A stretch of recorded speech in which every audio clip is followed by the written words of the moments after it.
Welcome to Book Buddies, the podcast full of book reviews, rankings, and all sorts of activities with books. I'm Louisa Hammond, self-proclaimed book dragon with a Bachelor of Arts in English with an emphasis in creative writing, as well as theater. If you're familiar with my reading life, you probably know I read a lot of books. And it can be difficult at times because there are so many books I want to read, but so little time to do it. Meaning some books just gotta get the book. And you may also notice the format of this video is a bit different.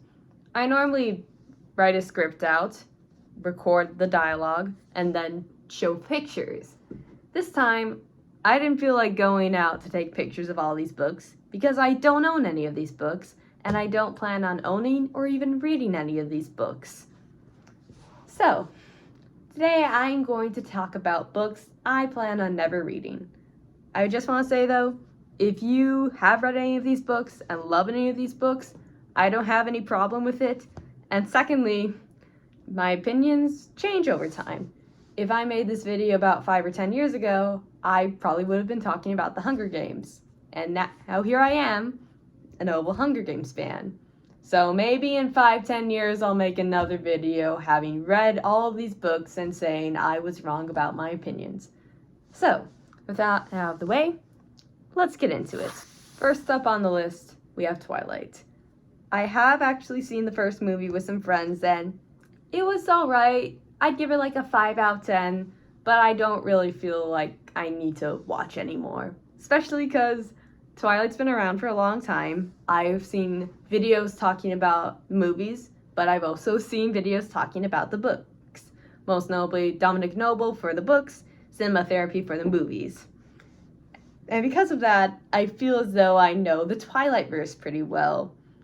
And know that it's a bit polarizing. You have questionable actions from the love interests, and then also some choices Stephenie Meyer made that really probably did not age well and weren't even okay back then. Imprinting anybody? So because of that, I already know Twilight. It's a polarizing franchise. They're long books. I feel as though I'm not missing out not reading Twilight. However, I just want to say I understand the hype of Twilight. I understand why many people love it. I just don't think it's my cup of tea. Next up, another series that has a popular screen adaptation, Bridgerton. Unlike Twilight, I have seen all of Bridgerton that has adapted the books. I also look forward to season 4 that's coming out next year, I believe. But I don't really plan on reading the books. Similar to Twilight, it's a long series. There are many other series I am reading, and I feel like I don't want to take on another one. Especially because I already have the source, have a screen adaptation, so I already know the story. Also, similar to Twilight, Bridgerton novels are a little controversial to say. I've watched videos discussing the novels and talking about some of the more problematic moments that either did not make it into the show or even actually made into the show but were somehow less problematic than the books. If you've seen the show and watched videos about the books, you'll know what I mean. And also similarly, something I really like about Bridgerton is all of the storylines. You don't just have the central romance, you have the different siblings on their own little side quest and the Beverly and other families. So I've heard that with the Bridgerton books, it really just focuses on the main couples. And I think because of that, I wouldn't enjoy the book series as much because it's missing a lot of the things I love about the show, specifically the ensemble cast, the fun music, the beautiful visuals. So because of that, I feel as though I'm not really missing out not reading the Bridgerton series. Next up is Stephen King's It. When it comes to my feelings about the horror genre, I've become more of a fan over the years. Last year I watched a bunch of horror movies in October and a little bit in late September. However, even now I have my reservations about my horror. Specifically, I don't plan on watching anything with a crazy clown. So I don't plan on watching it anytime soon, especially considering little kids die. Another thing I can't really handle.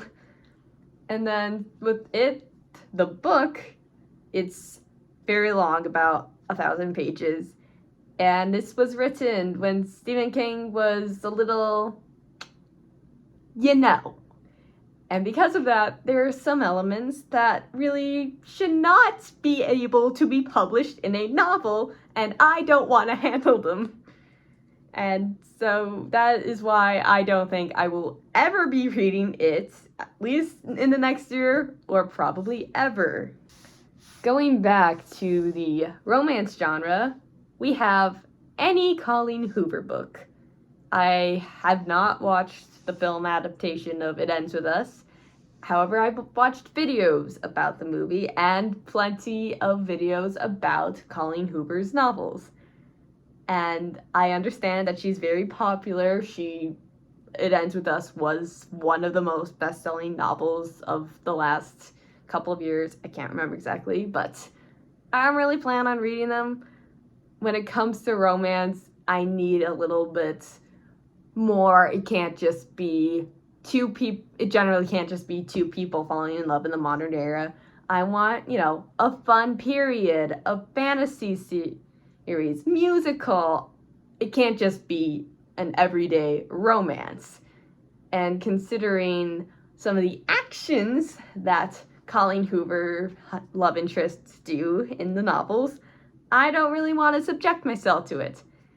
And considering some of the lines that Colleen Hoover was able to get away with publishing in her novels, I don't think I need to read that.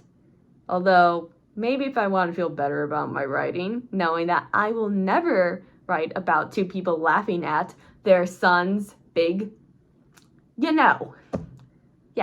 I don't care how many people read Colleen Hoover novels, I will not be one of them.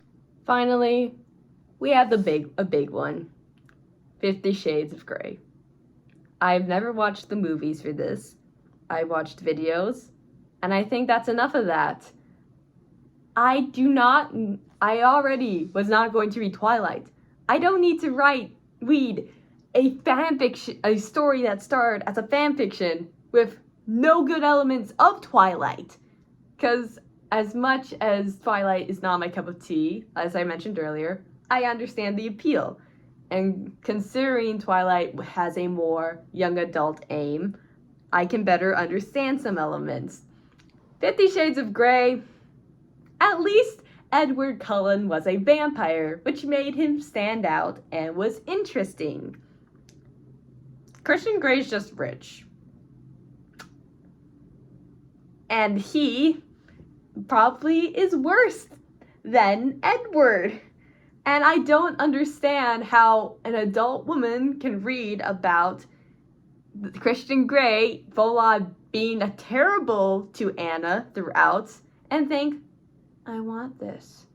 I'm sorry. I will never read 50 Shades of Grey, not even if you paid me, because I have better things to do with my life and my time. Well, this was fun. If I crushed your heart with my opinions, I apologize. Once again, I completely respect your opinions. I am willing to listen to others, and my opinions have changed over the years. So, if there are any other popular books that you have never read and don't plan on reading, let me know. If you enjoyed this, please share it with your friends. I'm Louisa Hammond, and I'll see you next time.